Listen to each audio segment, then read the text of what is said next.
Pouh, il fait chaud, non hein. Je sais pas chez vous, mais aujourd'hui il fait 30 degrés dans ma maison. J'ai vu je crois qu'il fait plus de 40 degrés dehors, c'est une catastrophe. Franchement, j'ai qu'une envie, c'est de rien faire, de traîner, de me mettre dans la piscine. Et vous savez quoi? Bah, je continue de travailler. Vous verriez là, tout est prêt à côté de moi. Mon ordinateur est branché, mes papiers, mes crayons, etc. Pourquoi? Parce que quand on arrête de travailler, quand on arrête son activité, pendant l'été, sous prétexte d'une excuse, eh bien la suite va en pâtir. Alors je vais vous prendre un exemple, c'est tout simple. Imaginez que vous faites beaucoup, beaucoup, beaucoup de sport. Que pendant 10 mois dans l'année, vous faites énormément de sport pour vous sculpter un corps de rêve. Et que pendant les 2 mois d'été, sous prétexte que c'est l'été, eh bien vous arrêtez tout, vous vous goinfrez et vous reprenez 5 kilos. En fait, vous foutez en l'air tout le travail du reste de l'année.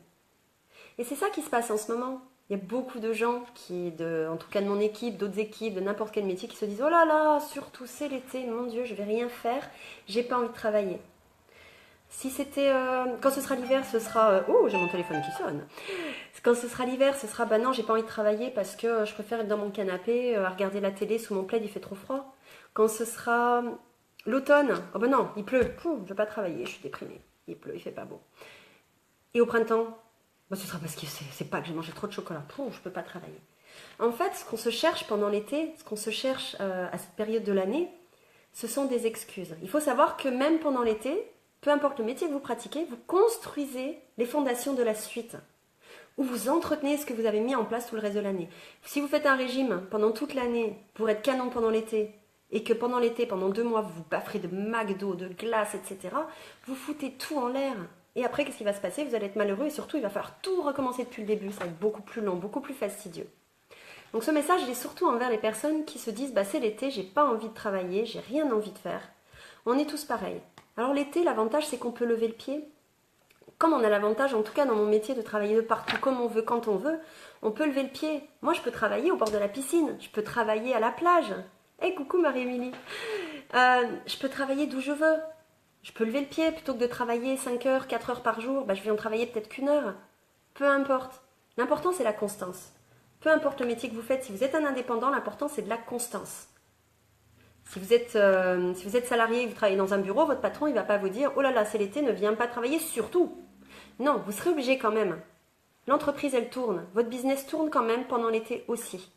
Que vous soyez entrepreneur, que vous soyez en VDI, que vous soyez artisan, votre business, il tourne. Si vous ne continuez pas d'entretenir la flamme de votre activité, que vous lâchez en disant « Non, non, il fait trop chaud, c'est pas possible. » Je vous garantis que derrière, vous n'arriverez jamais à reprendre. Ça va être très dur de reprendre la machine. Par expérience, puisque ça fait le 3e été que je passe dans cette activité notamment. Il faut savoir que les gens qui réussissent et que vous enviez tant sont des personnes qui n'arrêtent jamais. Je le sais, je les vois, je les appelle, je les ai en contact, ce sont des gens qui n'arrêtent jamais. Il faut savoir aussi que dans le métier que je pratique, on ne peut pas estimer aller chercher une moyenne de 500 € par mois en arrêtant tout de suite. Il y a des gens qui vont gagner 500, 1000, 2000 € dans les 2 premiers mois de leur activité. Et ce n'est pas la grande majorité. Pour la grande majorité, il va falloir plusieurs mois. C'est comme dans n'importe quel métier. Vous allez passer quelques mois en tant qu'étudiant à apprendre, à vous former, à monter quelque chose, à créer ces fameuses fondations. Et après, ça roulera tout seul parce que vous aurez l'habitude, vous aurez commencé à comprendre comment ça fonctionne. J'entends tellement de gens qui, au bout de 2 mois, arrêtent, me disent « J'ai pas gagné ce que j'espérais gagner. » Bah ouais, mais Edin, est-ce que tu as mis en place toutes les actions qu'on t'a conseillées? Est-ce que tu as écouté tout ce qu'on t'a dit? Et de 2, est-ce que tu n'arrêtes pas un peu trop tôt? Je connais beaucoup de marketing de réseau où dans les 6 premiers mois, voire dans la première année, on fait 0 €. 0. J'en connais. Parce que les gens, pendant 6 mois, 1 an, construisent les fondations. J'ai la chance d'être dans un marketing de réseau où on peut gagner de l'argent immédiatement. Par contre, il ne faut pas se leurrer. Je ne connais aucune société, aucun marketing de réseau, aucune activité, aucun métier où on va gagner comme ça. En tout cas, aucun métier à son compte, où on va gagner comme ça 2000, 3000 € dans son premier mois ou dans ses 3-4 premiers mois. Ou alors, il faut vraiment, vraiment, vraiment cravacher. Donc, les gens qui me donnent les excuses pour abandonner au bout de 2-3 mois parce qu'ils n'ont pas atteint les 500 € qu'ils attendaient, réfléchissez un petit peu. Il faut voir sur du long terme. Il faut savoir, un truc que j'ai entendu ce matin que j'ai trouvé absolument incroyable, C'est qu'aux États-Unis, et ça a été confirmé par une amie il n'y a pas très longtemps dans une vidéo, aux États-Unis, un entrepreneur va faire 10 tentatives de création d'entreprise. La moyenne, c'est à 10,5. Avant, soit de réussir, soit d'abandonner. 10,5. Vous savez quelle est la moyenne en France? 1,2. Parce qu'en France, à partir du moment où on se plante une fois, on ne recommence pas. Alors, c'est en partie aussi de la faute de la banque, etc., qui ne va pas autoriser de faire plusieurs prêts.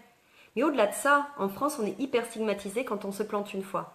On passe pour un loser quand on se plante. Mais je pense qu'on passe plus pour un loser quand on se plante et qu'on ne recommence pas derrière que quand on retente quelque chose derrière. Enfin, c'est mon avis. Il faut savoir que dans tous les métiers, quand on est à son compte, on a des moments difficiles. C'est ça, Pablo. C'est Franck Nicolas. Tu l'as regardé toi aussi, la vidéo avec la piscine au début. C'est ça, je l'ai regardé ce matin aussi. J'ai regardé même 2 fois cette vidéo. Donc voilà. Du coup, désolée, hein, je discute avec les personnes qui mettent des commentaires en même temps. Voilà. Et il disait d'ailleurs, justement, Franck Nicolas ce matin, qui est quelqu'un de fabuleux dans le métier, la vie n'est pas une question de chance, mais une question de choix. Voilà. Quand on se dit, ben, ouais, mais moi, tiens, Géraldine, j'ai pas ton talent, j'ai pas ton expérience, j'ai pas tes compétences. Ben non. Quand j'ai commencé, j'avais rien de tout ça. Je me suis formée. Donc là, en fait, vous cherchez des excuses pour pas avancer. On est très fort pour se chercher des excuses, mais un petit peu moins fort pour trouver des solutions pour avancer. Donc tout ça un petit peu mélangé, c'était juste pour vous dire, c'est pas parce qu'il fait très chaud et que là vous me voyez en train de dégouliner qu'il ne faut pas continuer d'avancer et de continuer de monter ce que vous avez envie de monter. Parce que quand va arriver septembre, qu'on récupérera un petit peu de fraîcheur, que les enfants seront retournés à l'école et qu'il faudra retourner au boulot, ben là vous vous direz, ben pendant ce temps-là, pendant que moi je me prélassais et que je me plaignais et que je trouvais des excuses, il y a des gens qui ont cravaché, il y a des gens qui ont bossé, il y a des gens qui sont allés chercher ce que moi je voulais, ce à quoi moi j'avais droit. Et là vous allez malheureusement vous en mordre les doigts. Donc cette vidéo c'était aussi pour ça, pour vous éviter de vous en mordre les doigts quand la fin de l'été arrivera et que c'est l'histoire de la cigale et de la fourmi d'ailleurs en quelque sorte, et que les autres sauront aller chercher ce que vous vouliez atteindre. Oh, je vous souhaite une bonne fin de journée. Et moi, je vais aller me rafraîchir, avoir un bon verre d'eau bien fraîche. Bonne journée à tous. Ah, j'arrive pas à terminer ma vidéo.